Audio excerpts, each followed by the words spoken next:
Students, national institute of design join करना चाहते हो तो यहाँ है एनआईटी काउंसलिंग का पूरा गाइड, शॉर्ट, क्लियर और फुल डिटेल्स के साथ। देखो, NIT counselling 2026 DET mains results के बाद स्टार्ट होगी। यूजुअली 2 से 3 सीट अलॉटमेंट राउंड्स होते हैं और सीट कंफर्म करने के लिए ना नॉन रिफंडेबल टोकन फी और डॉक्यूमेंट्स अपलोड करने होते हैं। ये जो टोकन फी है ना, ये एक सीट लॉकिंग अमाउंट है जो ऑनलाइन पे करना होता है, और ध्यान रहे ये नॉन रिफंडेबल फी है और डिले करने पर सीट कैंसिल हो सकती है। और कैटेगरी वाइज फी डिटेल्स आप स्क्रीन पर देख सकते हो।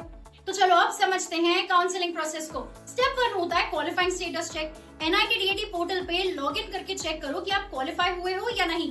स्टेप 2 आता है कैंपस प्रेफरेंस, जो सिर्फ बी डिजाइन कैंडिडेट्स के लिए है। अपने कैंपस चॉइसेस प्रायोरिटी ऑर्डर में सेलेक्ट करो। नो प्रेफरेंसेस मतलब डिस्क्वालिफिकेशन। सीट अवेलेबिलिटी और मेरिट के बेसिस पे अलॉटमेंट होता है तो एम डिजाइन कैंडिडेट्स ये स्टेप स्किप कर सकते हैं। स्टेप 3 आता है सीट एलोकेशन। देखो, सीट अलॉटमेंट होता है intake, merit rank, campus preferences और कैटेगरी के बेसिस पर। और अब आता है step 4, seat confirmation. Non refundable fee pay करो which is 30,000 for Indian candidates and 75,000 for overseas candidates. Required documents एक ही पीडीएफ में अपलोड कर दो और ये रिक्वायर्ड डॉक्यूमेंट्स तुम स्क्रीन पर देख सकते हो। तो चलो अब देखते हैं कुछ important notes. Class 12 marksheet pending हो तो अटेस्टेड कॉपी या प्रिंसिपल का सर्टिफिकेट अपलोड कर सकते हो। फॉरेन या अनलिस्टेड बोर्ड्स के लिए इक्विवेलेंट सर्टिफिकेट मैंडेटरी है। देखो, डेडलाइन मिस मतलब सीट कैंसिलेशन और डॉक्यूमेंट मिसमैच मतलब डिस्क्वालिफिकेशन। एक टिप है, देखो डॉक्यूमेंट्स रिजल्ट से पहले ही रेडी कर लो ताकि लास्ट मिनट में स्ट्रेस ना हो। And for guidance on NIT document verification you can WhatsApp hey on the number given on the screen. Verification के बाद NIT provisional offer letter issue करता है। बी डिजाइन के लिए 2nd वीक जून 2026, तो एम डिजाइन के लिए 3rd वीक में है। उसके बाद सेमेस्टर 1 की फी आपको डायरेक्टली एनआईटी को पे करनी होती है, वरना सीट निकल जाएगी।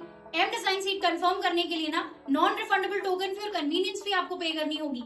Overseas candidates including SARC, African countries या सीएलएमबी, इनको भी फी पेमेंट करना होगा। ध्यान रहे ये टाइम बाउंड है। एग्जैक्ट अमाउंट आप स्क्रीन पर देख सकते हो।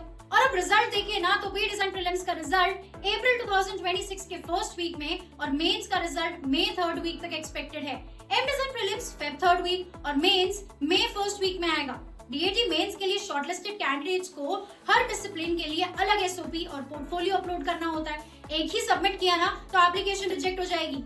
हर स्टेप केयरफुली फॉलो करो, प्रेफरेंसेस से लेकर डॉक्यूमेंट अपलोड तक, ताकि आपकी एनआईटी सीट सिक्योर हो जाए and get answers to all your doubts for courses and colleges from India's trusted counselling platform. Let Shiksha's expert counselors guide you absolutely free. Just send link on WhatsApp to 8585951111.